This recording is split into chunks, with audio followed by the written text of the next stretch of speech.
Here are a couple of ideas of what to look for to observe the sensitive periods at play when you're at home.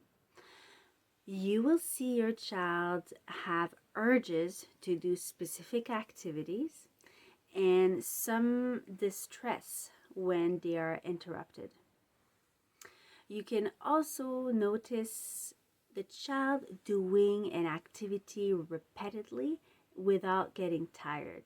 So repetition is very common, and we want to support this because the child gets really absorbed in what they are doing, which helps them to develop concentration, and it also help them build their skills. That's how nature does. It's just repeat, repeat, repeat until I'm more able to concentrate and place my hands where I want them to go and my eyes and eye-hand coordination.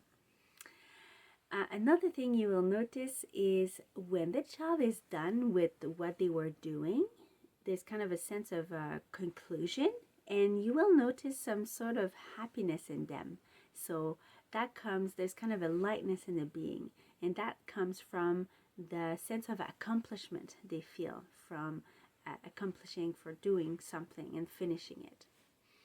And lastly, another thing you will notice is when the child has fulfilled their needs, they will have no more interest in a specific activity.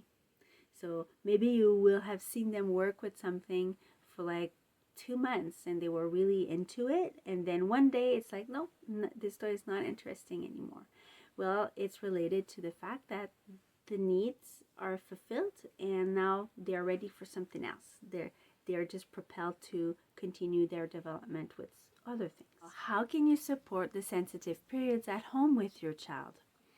For the period of order, know that the child seeks patterns and relationship in between things. That is how they make sense of their world, and it helps them to create their inner framework. So please honor and respect their need for order. And remember that outer order helps create inner order. So as much as possible, let's try to keep things in order at home and organized and have a home for everything. And leave it where it belongs and putting it back where it belongs. I know it's hard for our objects, personal objects, but at least if we could do it for the objects of the child, it would be super helpful. And lastly, for order, if you notice sometimes the child has an emotional crisis, it could be that it is because something is out of order. So it's an opportunity for us as adults to put our detective lens on and try to figure out if there's something out of order, and the child can help us also with that. For the sensitive period for movement, well, I'm sure you're pretty good at this already and aware how we can support this. We can go out and go to the park and have some activities that help them to move their body, learn to coordinate this new body, and activities for equilibrium and balance and coordination. But also with movement, we can think about how to support the development of the small muscles, so the fine motors, the wrist and the fingers and the whole hand and the strength of our whole hands, which will help us a little later to learn to write and hold a pencil. So all those activities with small objects, puzzles where they need to hold a nub, also some crafts and Play-Doh. Another thing I want to mention about movement is the importance of, as long as it's safe, to let the children move around and explore things so they can learn with the natural consequences of their actions. And lastly, one important point is that through movement, the children can learn to go for what they want and to manifest effort in getting to their goals. And this will teach them determination and perseverance.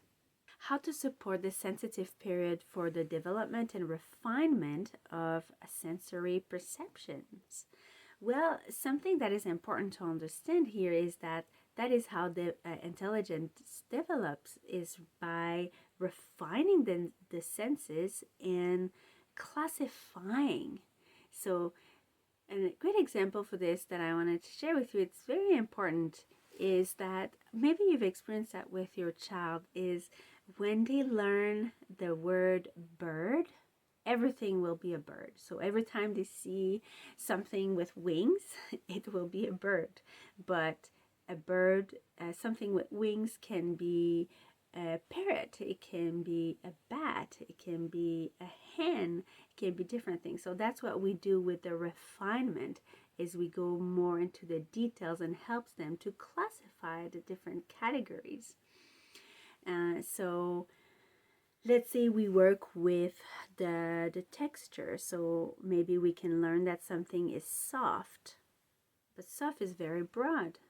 Maybe we can learn that there is a touch that is the fur of a dog compared to the fur of a cat, compared to cotton, compared to satin.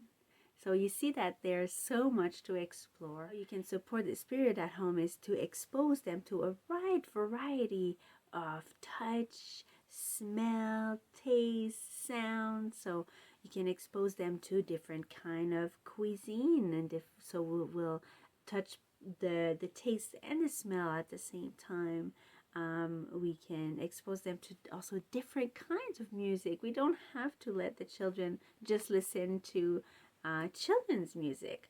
What about classical? Or what is your favorite kind of music? If you have interest for it and enthusiasm, the child will love to learn what you like. Lastly, how can you support the sensitive period for language?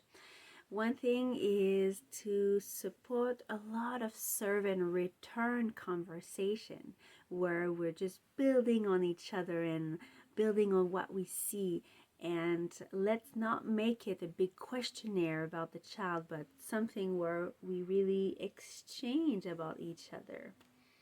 To support language, we can also provide some visuals for the words. So that's where books are really nice for this. We can look at what we're talking about, and we can also use our surroundings to put visual on the different names. Another thing is to enrich the vocabulary. Teach your child the proper terms for what we do and what we see in our life. So proper terms for the birds you see outside, and the children love to learn the different kinds of flowers and the proper names for them. And it also helps us as adults to sharpen our vocabulary. And one last thing is to share your enthusiasm for words, for vocabulary, for poetry, for music, for books. It really goes a long way with the children. The sensitive periods are really like magic windows for ultimate development. Thumbs up if you agree with me. I hope that you can see your child a little differently now, and feel free to comment or ask any questions down below. I hope you have a wonderful day and be well.